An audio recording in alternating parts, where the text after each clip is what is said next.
I need help. I need help to target these corrupted cops. I'm not getting the support from my agency or any other agency because of the corruption. I got lucky. Jeff Pearce and Randy Torgerson. And Randy's going to talk about why they went to Yuma, Arizona and met with me as a drug enforcement agent. It is a true story. Quote, I enjoyed reading this book. It was very interesting and disheartening to read about the corruption and obstruction that the investigators encountered. End quote. AGG. Evil men don't understand justice. That's the focus of this podcast series. This episode is an interview with Randy Torgerson. Randy is one of the co-authors of Path of the Devil and is one of the private investigators who worked on the case in Yuma, Arizona. Jeff Pearce is no longer here with us. He died a few years ago. Actually, he died when the COVID broke out. I will see you again. You are never forgotten, man. Randy, I'd like to have you talk a little bit about how you got started with this case and how things got going in LA. In 1991, I joined the Pearce Corporation out of in Fresno, California, where Jerry Pearce and Jeff Pearce, where I met him actually. Almost immediately, Jeff had just started working on this new case. I got brought into it and started going to Los Angeles to work on it because that's where our client was. Our client was at Torrance, California, and that's where we started doing surveillance because we initially were told that one of the board members, which was also one of the sons of the corporation, may be importing or exporting illegal items, possibly drugs, possibly something else. And it involved tennis balls of all things. Jeff, and God rest his soul, may have had other instructions in the week or two before I got there. When we were there, Jeff and I did a lot of surveillance. We watched the company, we watched the employees, we watched the board members.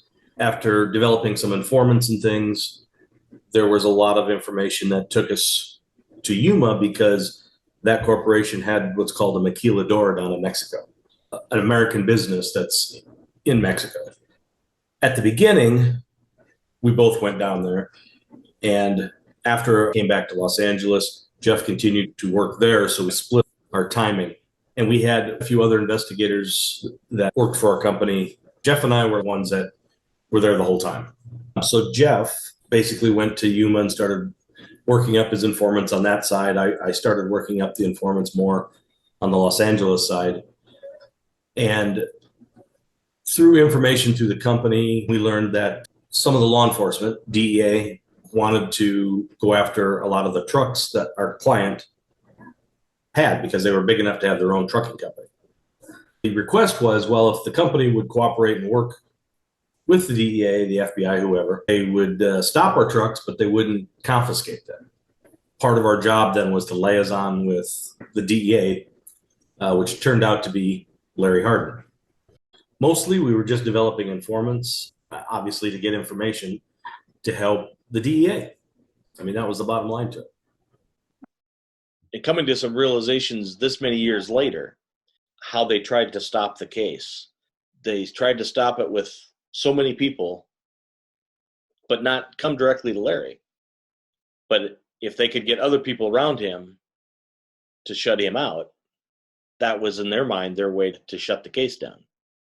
So in other words, the three of you really kept focus on your own integrity in the work that you were doing. We had one goal, and it was to catch the bad guy. Larry couldn't be bought off, and I guess apparently we couldn't either because we had a big enough budget. It wasn't an issue of money. It was an issue of trying to see it through. I want people to know that Larry, Jeff, and I, we don't put money first.